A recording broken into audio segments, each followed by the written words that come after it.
Hello बच्चों, welcome to my YouTube channel Devika studies. तो बच्चों, आज की इस वीडियो में हम आपके लिए क्लास 12 फिजिक्स के अनसॉल्व पेपर के 2025 के सेट नंबर 3 को करा रहे हैं। तो आज की इस वीडियो में हम आपको 3 क्वेश्चन कराने वाले हैं। एक तो हम ये वाला क्वेश्चन कराने वाले हैं आपको, ठीक है, क्योंकि ये क्वेश्चन है पूरे 5 नंबर का।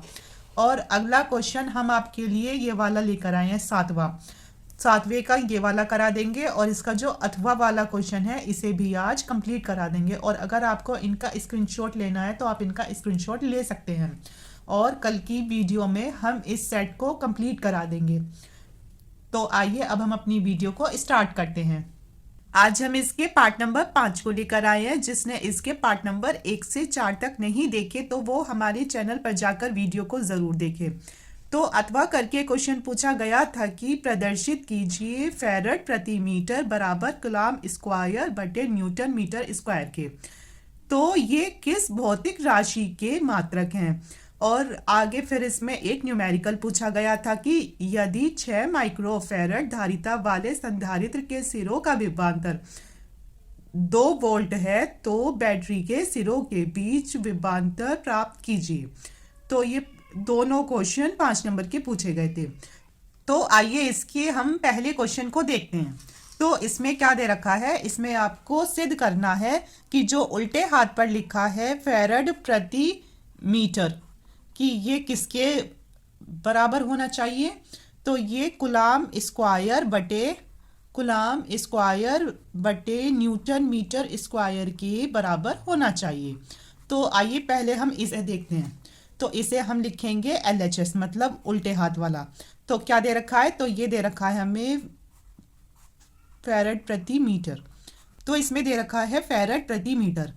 तो आप सबसे पहले ये देखो कि ये जो फैरड है ये किसका मात्रक होता है। अधिकतर बच्चों को पता होगा, पर जिनको नहीं पता उनकी हेल्प के लिए एग्जामिनर ने ये दे रखा है चित्र। और इस चित्र में जो ये दे रखा है क्या है ये, तो F क्या है ये, तो फिर F ही है क्या, फैरड। तो ये क्या है दोनों, तो ये दे रखा है कि 6 माइक्रोफैरड धारिता।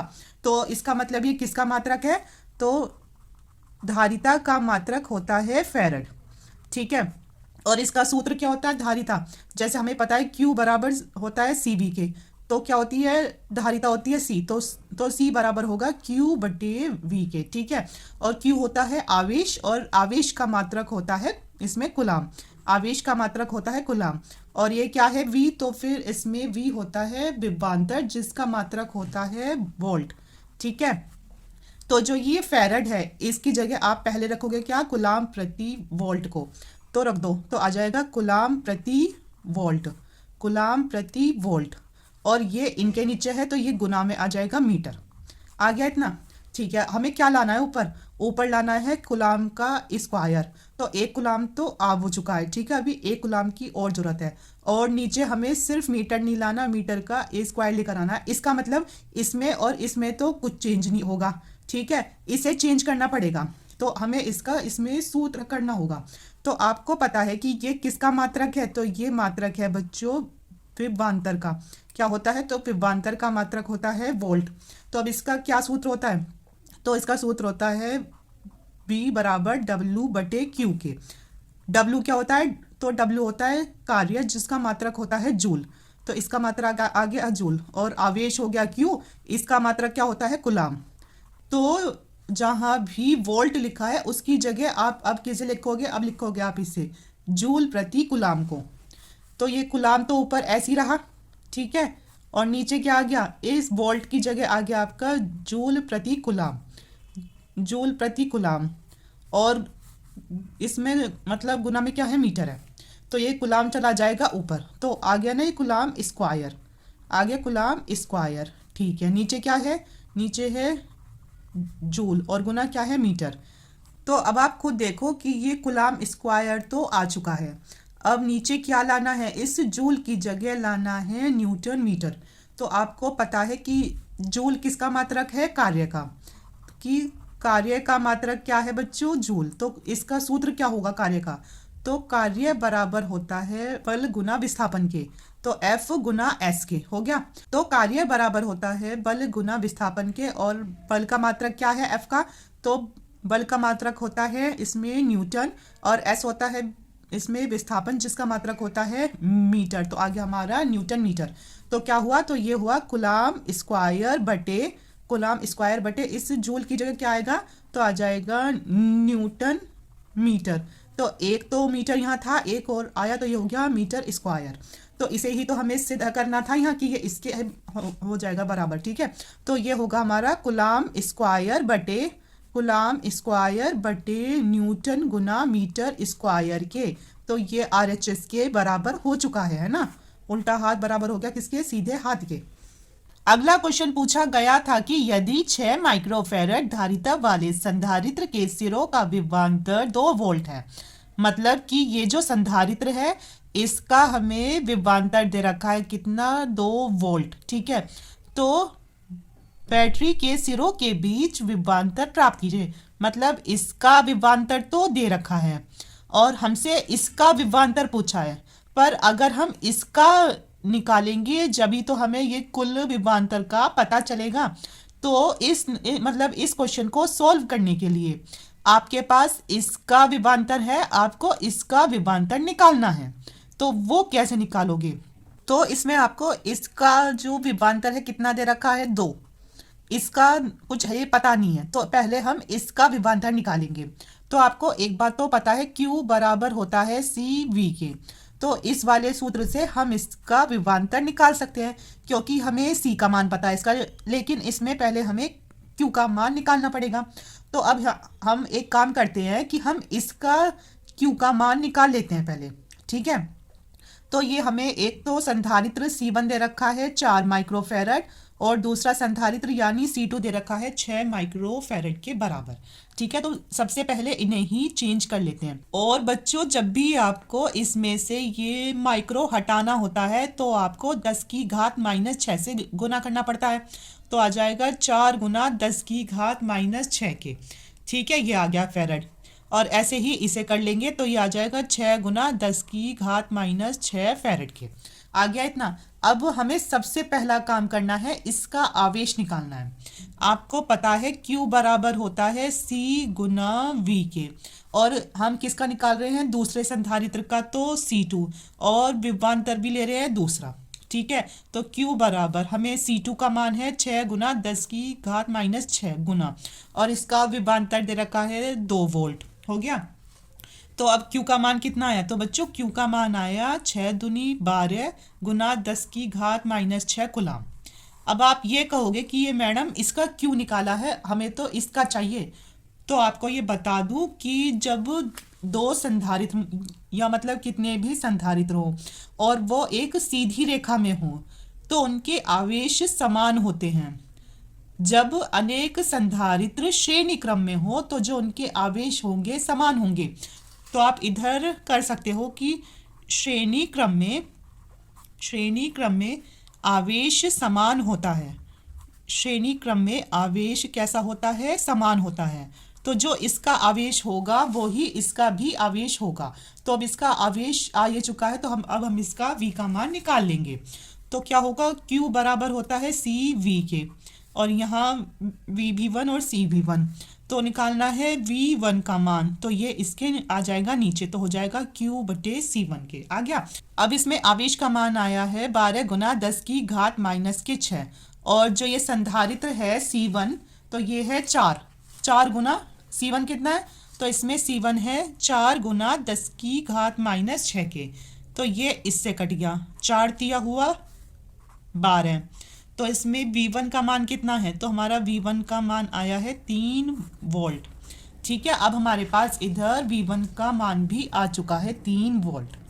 तो अब हम इसका निकाल लेंगे, इन्हें दोनों को आपस में जोड़कर, क्योंकि हमसे यहाँ पूछा गया था कुल विभवांतर।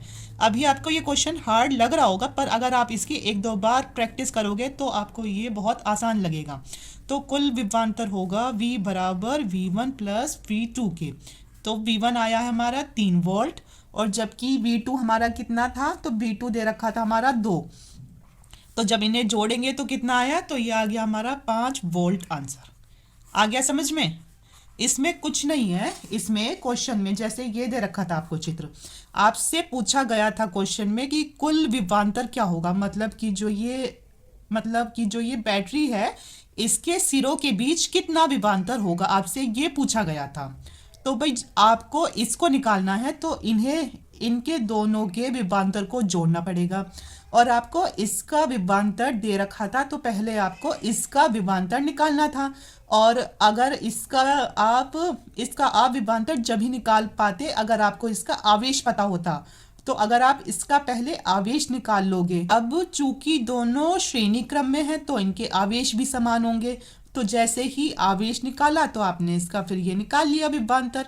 तो बस इन दोनों के विभवांतर को जोड़कर आप इसका विभवांतर निकाल सकते हो। तो इसका आंसर आता है 5 वोल्ट। ठीक है। अब इसमें क्वेश्चन नंबर 7वां पूछा गया था कि तरंगाग्र की परिभाषा दीजिए। हाइगेन्स के द्वितीयक तरंगिका सिद्धांत से तरंगों के अपवर्तन की व्याख्या कीजिए। तो ये क्वेश्चन 5 नंबर का पूछा गया था। तो सबसे पहले हम समझेंगे कि आखिर तरंगाग्र होता क्या है।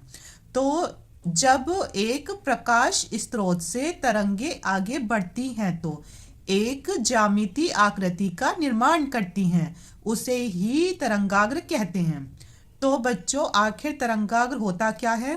तो जैसे ये एक क्या है, प्रकाश स्रोत है, सूर्य है। ठीक है। तो इससे जो तरंगे हैं ये आगे आ रही हैं ऐसे। ठीक है। तो ये आगे बढ़ती बढ़ती बढ़ती बढ़ती सारी तरंगे क्या करेंगी, एक आकृति का निर्माण कर देंगी, मतलब ये ऐसी शेप में आपको चमकेंगी। तो इसे ही क्या कह देंगे, तो इसे ही कहते हैं तरंगाग्र। तो आप एग्जाम में लिख कर आओगे कि जब एक प्रकाश स्रोत से तरंगे आगे बढ़ती हैं तो एक ज्यामितीय आकृति का निर्माण करती हैं, उसे ही तरंगाग्र कहते हैं। आगे समझ में। अब इसमें अगला क्वेश्चन पूछा गया है कि हाइगेन्स के द्वितीयक तरंगिका सिद्धांत से तरंगों के अपवर्तन की व्याख्या कीजिए। तो ये कैसे करोगे आप, तो अपवर्तन की व्याख्या करनी है तो समझिए। तो इसका पहले बनाते हैं हम चित्र। तो अपवर्तन क्या होता है। तो बच्चों अपवर्तन की क्या घटना होती है कि जैसे ये तो है हमारा विरल माध्यम और ये है हमारा सघन माध्यम। तो जैसे कोई तरंग आ रही है इस माध्यम से और इसमें ही अगर चली जा रही है तो होता है परावर्तन। पर अगर कोई तरंग आ रही है और वो अगले उसमें माध्यम में चली जा रही है तो ये होता है अपवर्तन। मतलब किसी तरंग का विरल माध्यम से सघन माध्यम में चले जाना ही अपवर्तन कहलाता है।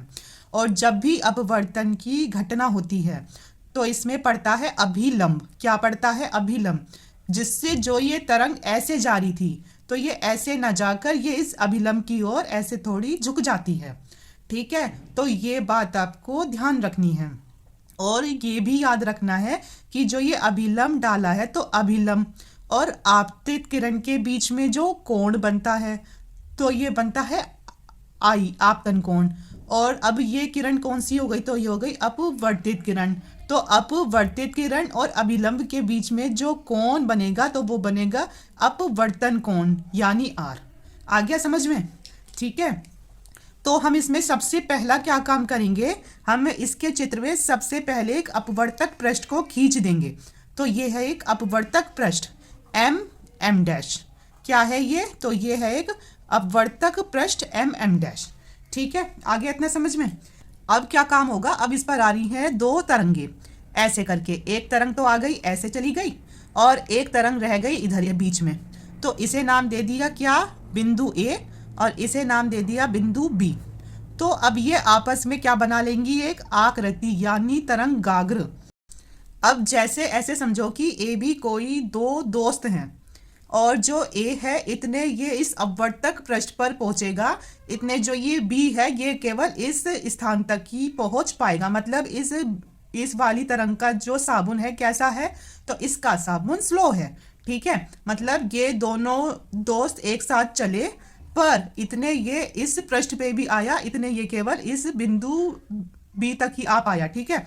और अगर एक ये माध्यम में है तो इनकी चाल होगी v1 और जैसे ही ये तरंगे दूसरे माध्यम में चली जाएंगी तो इनकी चाल क्या हो जाएगी, तो इनकी चाल हो जाएगी V2। ठीक है, आ गया इतना समझ में? अब इतना तो आया। अब क्या होगा, अभी आपको समझाया था कि जब कोई ये तरंग अपवर्तक पृष्ठ पर आएगी तो अपवर्तक पर एक घटना होती है कि उस पर अभिलंब डल जाएगा। तो इस तरंग पर डल जाएगा एक अभिलंब। क्या डल जाएगा? तो इस तरंग पर डल जाएगा ये एक अभिलंब। आ गया अभिलंब। और जब अभिलंब आया तो अब क्या काम करा, अब ये तरंग इस अभिलंब की ओर थोड़ा झुक जाएगी। मतलब अब यहाँ आ जाएगा अपवर्तित किरण हो जाएगी। जो आपतित किरण थी अब वो इधर आकर अपवर्तित किरण में आ जाएगी। ठीक है, और आपको अभी समझाया है कि अभिलंब और आपतित किरण के बीच का कोण होता है आपतित कोण आई। ठीक है, आपतन कोण आई। और अपवर्तित किरण और अभिलंब के बीच का कोण होता है अपवर्तन कोण आर। आ गया इतना समझ में? और एक और चीज लिखनी है आपको इसमें, क्या कि ये तो है एक माध्यम, यानी यही माध्यम एक, और ये है माध्यम इसमें दो। यानी ये कौन सा माध्यम है? तो ये है हमारा विरल माध्यम और ये है हमारा सघन माध्यम। मतलब कि कोई एक क्या आ रहा है, समतल तरंगाग्र है, तो वो एक, हाँ, तो वो एक माध्यम से दूसरे माध्यम में आ रहा है। आ गया इतना समझ में? अब आगे देखते हैं इसे। तो अब जैसे कि ये जो तरंग थी इतने ये इस पर पहुंची तो ये इस पर पहुंची है। अब इतने ये तरंग इस पे आएगी, इतने ये तरंग बिंदु बी जो है वाली इस अपवर्तक पृष्ठ पर आएगी, इतने ये तरंग इधर पहुंच चुकी होगी। ठीक है ना? मतलब पहले स्टेप में ये तो आ गई ए पर और ये आई है बी पर, और जबकि दूसरे स्टेप में ये तो पहुंची है इस अपवर्तक इस पे पृष्ठ पे और ये पहुंच गई आगे। आ गया इतना समझ में? तो अब ये इसमें बना लेंगे फिर दूसरा तरंगाग्र। क्या बन जाएगा यहाँ? तो बच्चों इधर बन जाएगा दूसरा तरंगाग्र, और दूसरा तरंगाग्र का इसमें रख देंगे नाम इसका ए डैश और इसका रख देंगे बी डैश। क्या नाम रख देंगे? ये तो है ए डैश और ये है बी डैश, रख दिया जी नाम।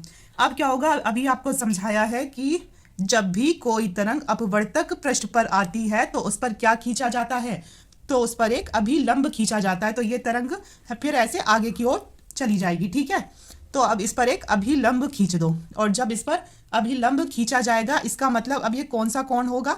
आर कोण, क्योंकि ये है अपवर्तित किरण, तो इसमें अपवर्तन आ जाएगा, इसमें कोण आर। ठीक है, और आपको एक और बात समझाई थी कि इस वाले माध्यम में इनकी चाल थी V1 और इस माध्यम में आते ही इनकी चाल हो गई है V2। ठीक है, अब इसके जो मेन पॉइंट है इसके कोणों को समझना है। आपने इतना तो जैसा कर दिया, अब इसे कैसे समझोगे कोण को? तो इसे समझने के लिए आप ऐसे समझोगे कि जैसे ये बिंदु ए है, ठीक है, ये बिंदु ए है, इस पर क्या डाला? अभिलंब डाल दिया, और ये किरण आ रही थी ऐसे और ये ऐसे चली गई। आ गया इतना? तो ये कोण हो गया आई। आपको इधर दिख रहा है कि ये तो आ गई हो तरंग यहाँ, तो एक तो लाइन ये, दूसरी ये, तीसरी ये, चौथी ये, एक लाइन ये, दूसरी ये और तीसरी जो इनका ये बना है, ठीक है, तरंगाग, और चौथी लाइन हो गई ये। अब आपको पता है कि ये अभिलंब जब डाला है तो कितने डिग्री का कोण बनता है? 90 डिग्री का। तो ये वाली जो दिख रही है तो ये कितना कोण है? तो इस पूरे कोण को बोलेंगे कि ये है इसमें 90 डिग्री का कोण। ये जो इतना पूरा कोण है तो ये है पूरा 90 डिग्री का कोण। अगर आपको थोड़ा समझने में दिक्कत हो रही है तो वो आपको सिर्फ शुरू में ही होगी, पर जो इनके जो ये कोण है ये ही इसमें मेन रोल निभाते हैं, इन्हें समझना जरूरी है। आपने देखा कि ये तो हो गया बच्चों पूरा 90 डिग्री, पर हमें इसे अलग निकालना है, इसे अलग निकालना है। तो कैसे निकालेंगे? तो हम ऐसे निकालेंगे कि जो ये हमें ये वाला कोण चमक रहा है, कौन से वाला कोण? तो जो हमें ये वाला दिख रहा है ये ऐसे करके है, तो ये इसके ऊपर है ना, तो ये समझ लो ये तो जा रही है सीधी रेखा, इस पे ये क्या पड़ रहा है? लंब पड़ रहा है। तो जब ये इस पर लंब पड़ रहा है ना, ये ऐसे करके ही तो है कि ये जा रही है सीधी रेखा और ये हो गया लंब। तो ये पूरा कितने का हुआ? तो ये पूरा हुआ 90 डिग्री का कोण। मतलब ये समझ लो ये पूरा कितने का है? 90 डिग्री का है। और ये वाला कोण है आई का। तो इस पूरे 90 में से अगर आई को घटाएंगे तो हमारा ये वाला कोण निकल जाएगा 90 माइनस आई। और अगर आपको ऐसे भी समझ नहीं आ रहा तो आपको अच्छे से और समझा देती हूँ कि जैसे हम बात कर रहे हैं इसकी, मतलब ऐसे करके है ये ड्रॉ, ऐसे आई रेखा, फिर इस पर अभिलंब खींच दिया गया और ये बन गया क्या, तो ये आ गया ऐसे, आगे जाके क्या तरंगाग्र बन जाएगा। अब हमें इस कोण को निकालना है, इस कोण को, इस कोण को। अब हमें इसमें 3 कोण चाहिए। हमें इसका पता है कि ये आई कोण है, तो अब हमें एक तो इस कोण को निकालना है, एक इस वाले कोण को निकालना है। तो हम पहले इस वाले कोण को निकाल लेते हैं, ठीक है। और हमें ये शेप दिख रही है ऐसे करके, ऐसे। तो ये शेप हमें कैसी दिख रही है, ऐसी दिख रही है। तो जैसे हम इसे ऐसे कर सकते हैं ना कि ये एक अभिलंब जा रहा है सीधा, मतलब कि ये एक सीधी रेखा है, उस पर क्या है, लंब है पड़ा हुआ, ठीक है। तो ये पूरा कोण कितने का होगा, तो ये पूरा कोण होगा 90 डिग्री का। और जबकि इसका आधा कोण हमें दे रखा है, कौन सा है, आई है। तो जब पूरा है इसमें 90 डिग्री का कोण, उसमें से इस आई को अगर कम कर देंगे तो ये वाला कोण हो जाएगा, ये वाला कोण कितना, 90 माइनस आई। आया समझ में। अब ये तो हमारा दोनों निकल चुके हैं, अब चाहिए हमें ये वाला कोण। और ये वाला कोण कैसे निकलेगा, इसमें भी अभी देख लो, ऐसे करके जो ये आ रहा है, ठीक है। ये तो हो गया हमारा 90 माइनस आई। और ये पूरा कोण कितने का होगा, 90 डिग्री का, क्योंकि ये क्या है, अभिलंब है ना। तो ये पूरा कोण है 90 का, इसमें से 90 माइनस आई को घटा दो, है ना। तो आएगा 90 माइनस माइनस 90, और ये माइनस माइनस है प्लस। अब इससे ये कट गया, तो क्या बचा, सिर्फ आई। तो ये वाला कोण आ गया हमारा आई। तो ये वाला कोण है आई, ये है 90 माइनस आई, और फिर ये भी है आई। अभी तो आपको ऐसे आ रहा है समझ में, तो ये तो आपको बिल्कुल अच्छे से समझाया जा रहा है। पर अगर आप एग्जाम में जाओगे तो आपको ये सब करने की इसमें जरूरत नहीं पड़ेगी। आप इसमें याद रखना कि जब भी हाइगेंस का अपवर्तन का हो रहा है, तो जब ऐसे 3 कोण होंगे, बनेंगे, तो ये आ जाएगा आई, ये आएगा 90 माइनस आई, और ये तीसरा भी आई होगा। या फिर ऐसे याद रखना आप कि ये 3 कोण हो रहे हैं, बन रहे हैं। एक कोण तो ये रहा, दूसरा कोण ये रहा, और तीसरा कोण ये रहा। तो अगर ये आई है तो फिर ये भी आई होगा, और ये आ जाएगा ये बीच वाला 90 माइनस आई। सही है बात। तो आ गया समझ में। तो ये तो हो गया आई कोण। तो ये वाला कौन सा हुआ, ये हुआ 90 माइनस आई। और ये तीसरा कौन सा हुआ, तीसरा भी हुआ आई। ऐसे ही इसमें होगा कि अगर ये आर कोण है तो फिर ये वाला भी आर कोण ही होगा। और जब ये आर तो ये कौन सा हो जाएगा, तो फिर ये हो जाएगा इसमें 90 माइनस आर। और अगर कहो तो इसे भी एक बार डीप में समझा दूं कि ये आया कैसे। चलो इसे भी वो कर ही लेते हैं, कभी फिर आप ये कहो कि ये तो मैडम ने बस ऐसे ही दिखा दिया। तो जैसे ये है ऐसे करके, ठीक है। इसमें एक अभिलंब खींचा गया ये, जिससे ये रेखा ऐसे जा रही है, तो ये अपवर्तन कोण है आर। इसमें एक बीच में रेखा ये जा रही है ना। ये तो हो गए पर 2 ही कोण। तीसरा कोण हो गया ये। तो अब आर तो ये है। अब आपको ये दिख रहा हो कि ये क्या है, ये पूरा, हाँ। अब पहले हम इसको निकालेंगे, जैसे हमने इसमें इसे निकाला था, ऐसे ही हम इसे निकाल देंगे। बस ये एज इट इज ऐसा ही है, सिर्फ ये इसका उल्टा है। अब पहले हम इस वाले कोण को अगर देखा जाए तो ये सीधी रेखा जा रही थी, इस पे क्या डल गया, लंब। और इसका ये कोण अगर आर है, और ये कोण हमारा पूरा कितना होगा, 90 डिग्री का। तो इस 90 में से आर को घटा देंगे तो ये कोण हो जाएगा 90 माइनस आर। और फिर अब इसे देखेंगे हम, इस वाले कोण को, तो ये कैसे निकलेगा, तो ये कोण भी ऐसे निकलेगा कि ये तो है अभिलंब, ऐसे करके। तो ये कोण है हमारा कितना, 90 माइनस आर। तो ये कितना हो जाएगा, तो ये पूरा है कितना, 90 डिग्री। तो अगर 90 में से 90 माइनस आर करेंगे तो हमारा कितना आएगा, आर ही आएगा। तो इसीलिए ये आ गया आर कोण। तो आ गया समझ में कि ये दोनों तो आ जाएंगे आई आई, और ये बीच वाला आ जाएगा 90 माइनस आई। ऐसे ही ये वाले कोण तो होंगे आर आर, और ये बीच वाला होगा 90 माइनस आर, ठीक है। तो इसमें सारा खेल इनका ही था कोणों का। तो बस हो गया अब तो ये क्वेश्चन ऐसे सॉल्व। और जब ये अभिलंब डाला गया था इस पर, ये क्या थी, तरंगाकृति। तो ये कौन सा कोण बनाती है, 90 डिग्री का। भाई ऐसे करके कोई तरंग जा रही है, उस पर ऐसे क्या डल रहा है, लंब डल रहा है। तो ये कितने का होता है, तो ये डलता है इसमें 90 डिग्री का। तो ये था इसका चित्र, इतना हार्ड नहीं है। आपको सिर्फ एक अपवर्तक पृष्ठ बनाना है, एम डैश, फिर जो कि इसे माध्यम 1 और माध्यम 2 में अलग करता है, ठीक है। अब इस पर 2 आती हैं समतल तरंगाग्र। जब ये बिंदु ए पर पहुंचती है तो ये बिंदु इतने बी पर आती है, फिर ये आपस में मिल जाती हैं। अब ये इस पर डलेगा अभिलंब, तो अभिलंब और आपतित किरण के बीच में होगा आपतन कोण आई। ठीक है, तो अब इतने ये किरण आगे जाएगी, इतने ये इस अपवर्तक पृष्ठ पर आएगी, और जब भी कोई किरण अपवर्तक पृष्ठ पर आती है तो फिर उस पर डलता है अभिलंब, और जैसे ही अभिलंब डला तो यही खेल आर आर और फिर ये 90 माइनस आर, और ये आपस में इधर मिल जाएंगी ए डैश बी डैश पर। अब इसके बारे में आपको कैसे लिखना है, आप इसे कैसे भी लिख सकते हो अपनी लैंग्वेज में भी, मतलब जैसे जैसे आपको समझ में आ रहा है, पर अगर थोड़ा किताब की उसके अनुसार चले तो ऐसे लिखोगे आप कि माना एम एम डैश एक अपवर्तक पृष्ठ है जो दो माध्यमों को अलग करता है, और इस अपवर्तक पृष्ठ पर एक तिरछा समतल तरंगाग्र ए बी आपतन कोण आई पर आपतित हो रहा है। तरंगाग्र की पहली तरंग अपवर्तक पृष्ठ को सबसे पहले बिंदु ए पर स्पर्श करती है, जो ये इसकी पहली किरण है, तो ये इस अपवर्तक पृष्ठ पर इसे बिंदु ए पर स्पर्श करती है, मतलब बिंदु ए पर पहुंचेगी, इतने ये दूसरी तरंग कहाँ पहुंचेगी, बिंदु बी पर। जबकि ठीक उसी समय दूसरी तरंग बिंदु बी पर होती है, जितने समय में दूसरी तरंग ए डैश पर आती है, जितने समय में दूसरी तरंग ए डैश मतलब अपवर्तक पृष्ठ पर आती है, उतने ही समय में जो ये पहली तरंग है ये इस पर आ जाती है, किस पर है, बी डैश पर। तो जितने समय में दूसरी तरंग ए डैश पर आती है, ठीक उतने ही समय में पहली तरंग बी डैश पर पहुंच जाती है।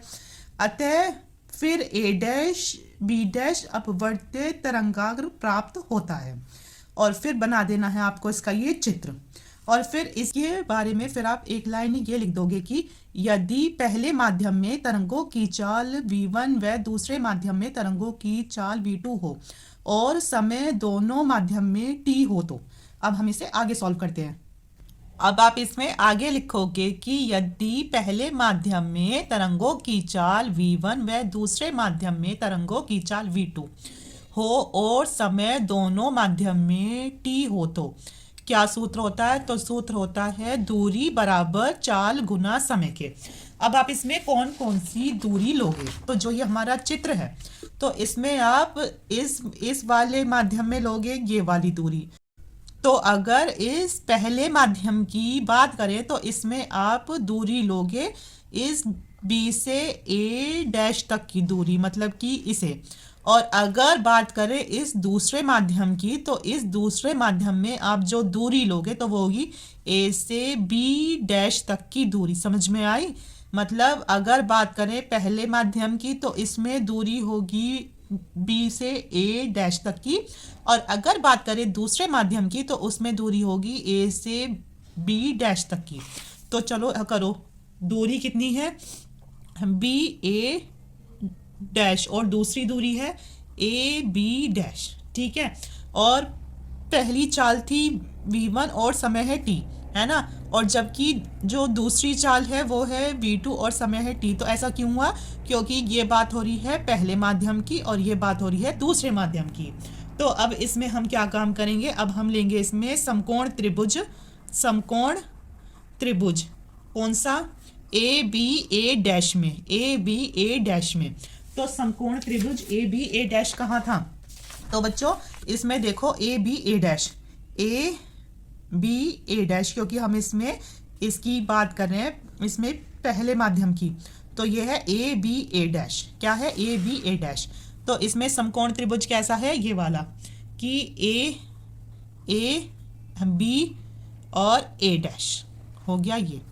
ठीक है, और ये ऐसा मिल रही है, ऐसी है ना ये वाला कि ए बी और ए डैश। तो अब ये वाला तो होता है 90 डिग्री। ठीक है, तो आपको पता है कि जो 90 डिग्री के सामने होता है कर्ण वाली भुजा, कौन सी भुजा, कर्ण हो जाएगी। ठीक है, और यहाँ है आपतन कोण आई। अगर आपको नहीं दिख रहा तो यहाँ दिखा दो कि यहाँ आपतन कोण आई है बिंदु ए पर। हो गया, अब इसमें क्या सूत्र लगेगा, अब हमारा सूत्र होता है साइन आई बराबर किसके होता है, तो साइन आई बराबर होता है हमारा, साइन का सूत्र होता है लंब बटे कर्ण के। तो इसमें क्या है लंब, मतलब किस पर लंब डाला गया है। तो आपको यहाँ दिख रहा है लंब किस पर है, बी ए डैश पर है लंब, यानी 90 डिग्री। तो ऊपर आएगा लंब। और इसमें कर्ण क्या है, कर्ण अभी ये दिखाई है, तो ये है ए डैश है कर्ण, है ना।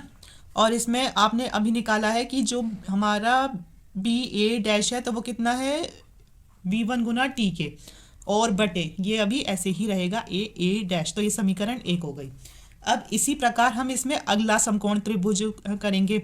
इसी प्रकार समकोण त्रिभुज जो कि होगा किसका, तो वो होगा दूसरे माध्यम का समकोण त्रिभुज। इस बार हम लेंगे क्या, ए डैश बी डैश ए में, ए डैश बी डैश ए में। तो वो होगा ऐसा, ए डैश कहाँ था, ए डैश था यहाँ, और बी डैश कहाँ था, बी डैश था यहाँ, और ये इसको मिल गया था यहाँ। जैसे यहाँ था बिंदु ए, ये था अपवर्तक पृष्ठ, तो ये तो बिंदु ए पर मिली थी, और ये दूसरी फिर जब इतने ये इधर चली गई बी डैश पर तो ये इस पर आ गई। तो ये क्या है, तो ये था इसका तरंगाग्र। क्या था, तरंगाग्र। तो मतलब इसमें जो खेल है किसका है, तरंगाग्र का है। तो इसमें भी हमने ये लिया था तरंगाग्र, इसमें हम इसे लेंगे ए डैश बी डैश ए। तो अब ये वाला आ जाएगा इसमें ड्रॉ, ठीक है। तो इसमें आपको ये क्या दिख रहा है, आर कोण। तो ये आर कोण आ जाएगा इधर, और ये क्या है, और ये है बी डैश 90 डिग्री, ये हो गया आपका 90 डिग्री, ठीक है। और अभी आपको समझाया है कि जो 90 डिग्री के सामने वाली होती है तो वो होती है इसमें कर्ण, और जिस पर ये होता है 90 डिग्री तो वो क्या होती है, तो वो होती है हमारी लंब। तो अब देखो, अब लेंगे इसमें साइन आर, तो क्या हो जाएगा, लंब है हमारा A B dash, A B dash है लंब, और कर्ण क्या है, कर्ण है ए डैश, कर्ण हो गया ए डैश। ए बी डैश जो है तो ये कितना है, ए बी डैश हमने यहाँ निकाला है V2 गुना टी है, और ए डैश का अभी हमें पता नहीं है। तो ये समीकरण हो चुकी है दूसरी। अब हम क्या करेंगे, समीकरण 1 को 2 से भाग कर देंगे। समीकरण 1 को 2 से भाग करने पर तो इसका जो उल्टे हाथ पे है उन्हें करो पहले भाग, तो आ जाएगा साइन आई बटे साइन आर के बराबर। अब ये सीधे हाथ वाले आएंगे, V1 गुना टी बटे क्या है ए डैश, और इसके बटे में क्या आएगा, V2 गुना टी बटे ए डैश के आ गया। अब ये चले जाएंगे ऊपर, मतलब ये इससे कैंसिल हो जाएगा सीधी बात, ठीक है। और टी से टी कैंसिल हो जाएगा, तो आपका क्या आएगा, तो आपका आएगा साइन आई बटे साइन आर, और ये क्या बचा V1, और ये बचा आपका V2, ठीक है। तो जो ये है साइन आई बटे साइन आर बराबर V1 बटे V2, तो यही क्या है, तो इसे लिखोगे कि यही अपवर्तन का द्वितीय नियम है, यही अपवर्तन का द्वितीय नियम है। साइन आई बटे साइन आर बराबर V1 बटे V2। और आपको इसमें वैसे ये लाइन लिखने की इतनी जरूरत नहीं है, सीधा इसे देना, ठीक है। तो ये अब इसमें हो चुका है प्रूफ।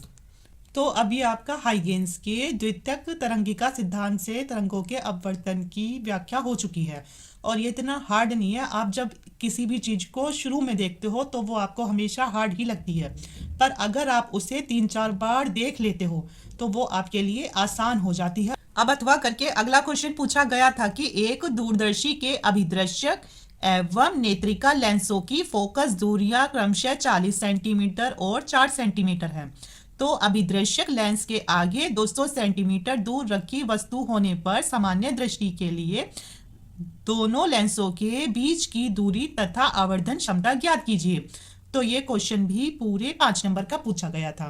तो इसमें आपको क्या क्या दे रखा है, तो सबसे पहले आपको दे रखी है इसमें अभिदृश्यक लेंस की फोकस दूरी यानी FO का मान कितना दे रखा है, तो इसमें दे रखा है आपको 40 सेंटीमीटर, और दूसरा दे रखा है इसमें नेत्रिका लेंस की फोकस दूरी जो कि है आपकी 4 सेंटीमीटर। अब आगे दे रखा है आपको अभिदृश्यक लेंस के आगे 200 सेंटीमीटर दूर रखी है वस्तु। तो बच्चों अभिदृश्यक जहां भी होगा तो उसमें ओ हो जाएगा, और जहां होगा क्या नेत्रिका तो उसमें ई लग जाएगा। तो कितना दे रखा है इसमें UO का मान, तो दे रखा है इसमें 200 सेंटीमीटर। पर आपसे इसमें एक और बात कही गई है कि अभिदृश्यक लेंस के आगे, मतलब ये है कोई अभिदृश्यक लेंस तो इसके आगे रखी है वस्तु, मतलब आपको आना है उल्टे हाथ पर, और जब आप इसके उल्टे हाथ पर आओगे तो फिर क्या होगा माइनस, और अगर आप इसके सीधे हाथ पर होती तो हो जाता है इसमें है प्लस। तो इसके आगे आपको इधर दिखाना होगा माइनस, अब इधर और क्या दे रखा है, और आपसे इसमें बोल रखा है दूर रखी वस्तु होने पर सामान्य दृष्टि के लिए दोनों लेंसों के बीच की दूरी निकालनी है आपको। ठीक है, तो आपको अभी निकालेंगे वो दूरी, पहले इसमें बोला गया है सामान्य दृष्टि। तो आप ये बात याद रखो कि जो आपकी जो सामान्य दृष्टि है तो वो कितनी है, मतलब हमें साफ साफ दिखाई कब देता है, तो हमें 25 सेंटीमीटर की दूरी तक साफ साफ दिखाई देता है, जिसे किससे दर्शाते हैं, डी से। ठीक है, और अगर इसे दर्शा रहे हैं वी ई से, मतलब आई के उससे, ठीक है, तो फिर ये हो जाएगी क्या, माइनस के 25 सेंटीमीटर। तो इधर इसका मतलब आपको इसमें वी ई का मान दे रखा है माइनस का 25 सेंटीमीटर, और आपसे फिर यहाँ किसका मान पूछा गया है, वी ओ का इसमें, और इसमें किसका पूछा गया है, यू ई का, क्योंकि इसमें इसका दे रखा है, इसमें इसका दे रखा है। तो अब आपको इन दोनों के लिए ही निकालना है। तो सबसे पहले हम लिखेंगे लेंस के सूत्र से अभिदृश्यक के लिए, अभिदृश्यक के लिए, ठीक है, तो अभिदृश्यक के लिए, तो इसके लिए क्या होगा, सूत्र होता है लेंस का 1/F_O बराबर 1/VO माइनस 1/UO की। ठीक है, तो इसमें आपसे क्या पूछा है, VO पूछा गया है, तो इसे ले आओ इधर, मतलब 1/VO अपनी जगह ऐसे ही रहेगा, और ये आ जाएगा इसके पास कूद के, तो ये 1/FO तो है ही, तो जब ये इधर जाएगा तो ये इधर आकर प्लस का हो जाएगा, है ना। तो 1/VO बराबर होगा, FO कितना है 40 सेंटीमीटर, तो ये हो गया प्लस, और इसमें UO कितना दे रखा है, तो ये दे रखा है -200 सेंटीमीटर। तो बच्चों ये हो जाएगा 1/VO बराबर 1/40 माइनस 1/200।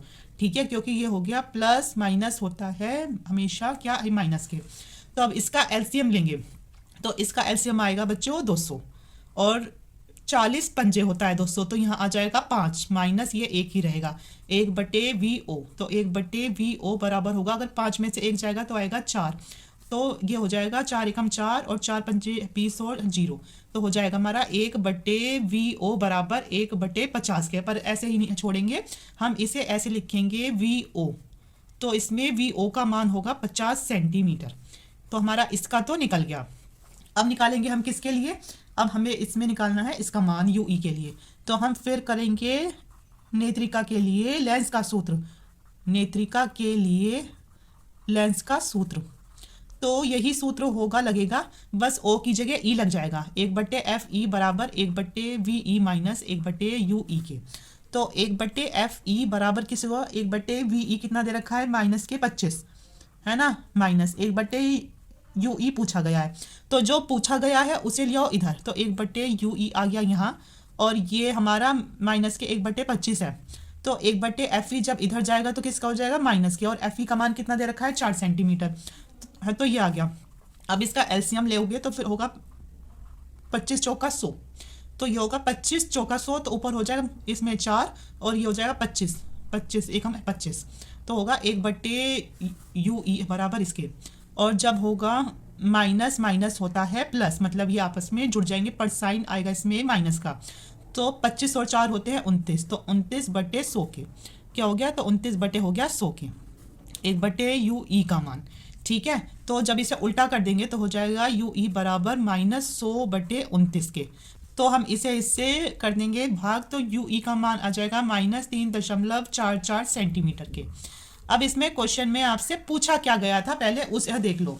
तो क्वेश्चन में आपसे पूछा गया था कि अभिदृश्यक लेंस के आगे ये है, तो दूर रखी वस्तु होने पर सामान्य दृष्टि के लिए दोनों लेंसों के बीच की दूरी निकालनी है, और फिर दूसरा निकालनी है आवर्धन क्षमता। तो दूरी कैसे निकालेंगे, दोनों लेंसों के बीच की दूरी, तो अभिदृश्यक